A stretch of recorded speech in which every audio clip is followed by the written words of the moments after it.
ठीक है, now let's move on to next question. Question number 67. The painting of Bodhisattva Padmapani is located at. ठीक है, तो जैसे ही मैंने ये पद्म पानी पढ़ा तो मुझे याद आ गया, मतलब कहीं तो मैंने यूपीएससी तैयारी कर रहा था तो मुझे याद आ गया कि अजंता का one of the most famous painting जो था वो पद्म पानी था. तो मैंने तुरंत 67 का सी अजंता मार्क किया. ठीक है. Question number 68. Consider the following statements. Statement 1.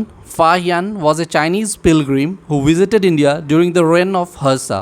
तो मुझे याद है कि फा यान पहले आया था, जो पहले आया था वो चंद्रगुप्त 2 के टाइम आया था. ठीक है, तो ये गलत हो गया. और स्टेटमेंट 2. ह्यूएन सांग was a Chinese Buddhist monk who visited India during the reign of Chandragupta 2. तो ये याद आ गया कि ह्यूएन सांग जो है वो हर्ष के टाइम में आए थे. ठीक है, हर्षवर्धन के टाइम में. तो ये दोनों स्टेटमेंट एक्चुअली ये मतलब इंटरचेंज हो गया है, तो मुझे ये दोनों गलत हो गया पढ़ते ही पता चला. और ऑप्शन सी मैंने इसलिए मार्क कर दिया कि which of the following correct में जो है वो ऑप्शन डी मार्क किया कि none of the above is correct. ठीक है. Question number 69. List 1 Charak, list B Brahmagupta, Varahamihira, D Vishakhadatta. और इस साइड मतलब उनके फील्ड ऑफ डिसिप्लिन लिखा हुआ था.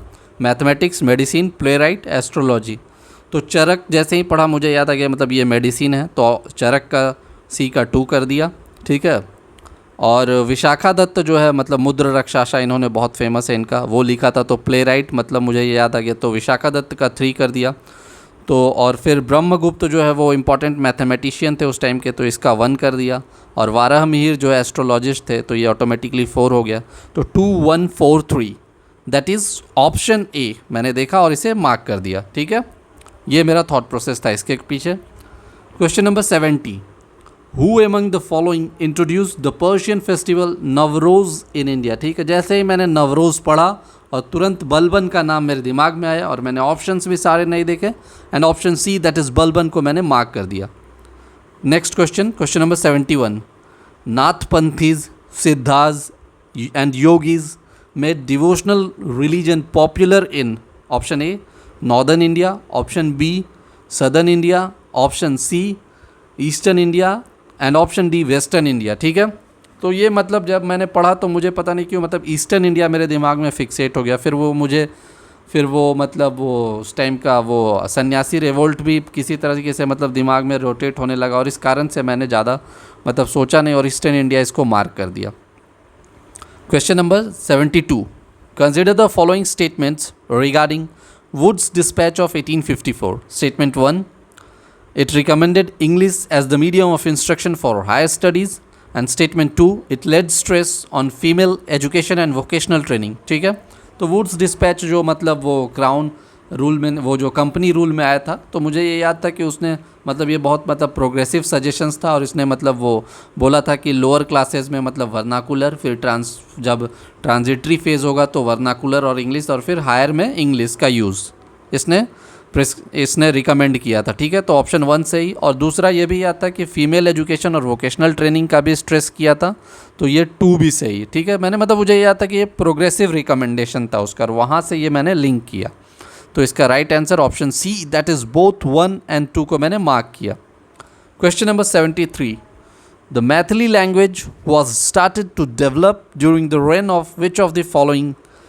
Number A Chero dynasty, number B Oinwara dynasty, number C Karnat dynasty and option D Pithipatis. ठीक है, तो मतलब मैंने देखा कि मैथिल रीजन में ओइनवार और कर्नाट डायनेस्टी ये 2 डायनेस्टी थे. तो मुझे याद आया कि मतलब कर्नाट पहले थे और उन्हीं के टाइम से मतलब मैंने कहीं पढ़ा था जब बिहार का मैं हिस्ट्री पढ़ रहा था, तो याद आ गया, तो इसलिए मैंने इस क्वेश्चन में ऑप्शन सी कर्नाट डायनेस्टी को मार्क किया. ठीक है, now let's move on to next question. Question number 74. Which city served as the capital of the ancient kingdom of Magad during the early Vedic period? ठीक है, option A Rajgriha, option B Champa, option C Vaishali and option D Pataliputra. ठीक है, तो early वैदिक period मतलब वो early वैदिक period मुझे मतलब वो याद आ गया कि मतलब जो 1500 से 1000 BC के टाइम का पीरियड का था. ठीक है, तो मुझे ये याद था कि मतलब पहला जो मतलब चूँकि इवन इनफैक्ट मतलब जो लेटर वैदिक पीरियड में भी बहुत देर तक राजगृह कि हाँ मतलब राजगृह जो है इनफैक्ट मतलब वो लेटर वैदिक पीरियड में भी बहुत समय तक राजगृह ही कैपिटल था, तो इसलिए मुझे लगा कि सबसे पहला कैपिटल ही अर्ली वैदिक पीरियड में भी होगा, तो इसलिए मैंने ऑप्शन ए को मार्क किया। ठीक है। Question number 75, which of the following statements about the vernacular press act is are correct? It was enacted by lord Lytton. Lytton को इसके लिए बहुत क्रिटिसाइज़ किया जाता है, ये सही है।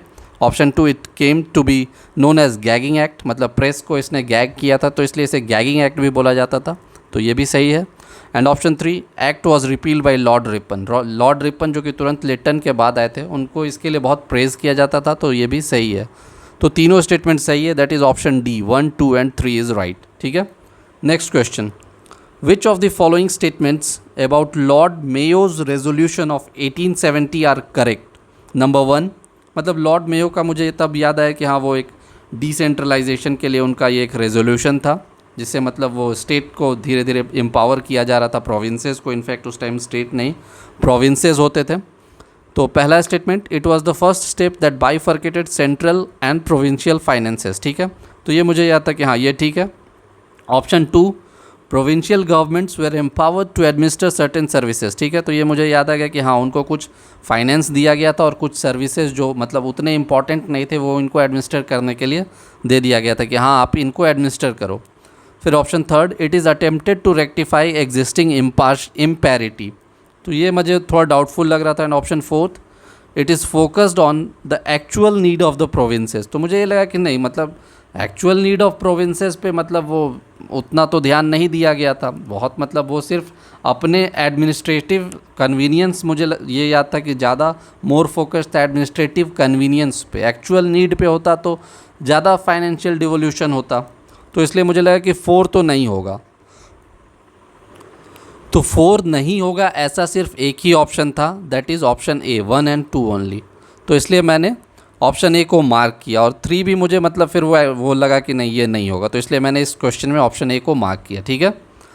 Question number 77, Nitisara an early book of politics was written bye.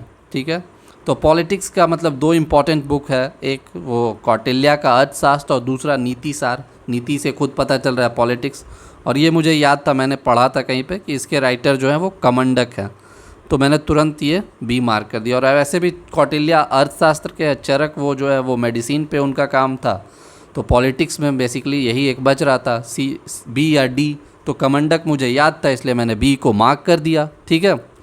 Question number 78, Futuhate Alamgiri was written by. Option A Ishwar Das Nagar, option B Bhimsen, option C Haridas and option D none of them. ये मुझे बेसिकली अभी कुछ दिन पहले ही मैं कोई प्रीवियस ईयर किसी का क्वेश्चन देख रहा था, मतलब किसी एग्ज़ाम जो कंडक्ट हुआ था, और उसमें ये मतलब मुझे एक आलमगीरी ये पता था कि औरंगज़ेब का आलमगीर नाम था, तो ये मुझे नहीं पता था। ये बुक के बारे में तब मैंने पढ़ा था, तो मुझे तुरंत क्लिक कर गया ये ईश्वर दास नागर, और इसलिए मैंने इस क्वेश्चन में ऑप्शन ए दैट इज़ ईश्वर दास नागर को राइट मार्क किया। ये मेरा थॉट था इस क्वेश्चन को सॉल्व करने के पीछे। Question number 79, according to Chinese source, Meghvarman, the ruler of Sri Lanka, sent a missionary to which of the following Gupta kings for permission to build a Buddhist temple at Gaya? Option A, Chandragupta I, option B, Samudragupta, option C, Chandragupta II, and option D, none of them. तो मैं थोड़ा समुद्रगुप्त और चंद्रगुप्त 2 में confuse कर रहा था, फिर मैंने थोड़ा सा मतलब इस पर सोचा, तो मुझे याद आया कि समुद्रगुप्त के टाइम में मतलब श्रीलंका से मतलब वो उनका इंटरनेशनल रिलेशंस को मैंने याद किया, तो याद आया कि अच्छा नहीं, समुद्रगुप्त के टाइम आए थे और उनसे परमिशन लिया था, और इस तरीके से मैंने सोच समझकर ऑप्शन बी समुद्रगुप्त को मार्क किया। ठीक है। Question number 80, when was Bihar first separated from the Bengal presidency under the British ruled India? Option A 1912, option B 1936, option C 1947। ये तो मतलब पढ़ते ही मुझे 1912 याद आ गया। जो भी बीपीएससी की तैयारी करे उनको ये तो ज़रूर ही पता होगा, तो बस मैंने तुरंत ऑप्शन ई दैट इज़ 1912 को मार्क किया। ठीक है।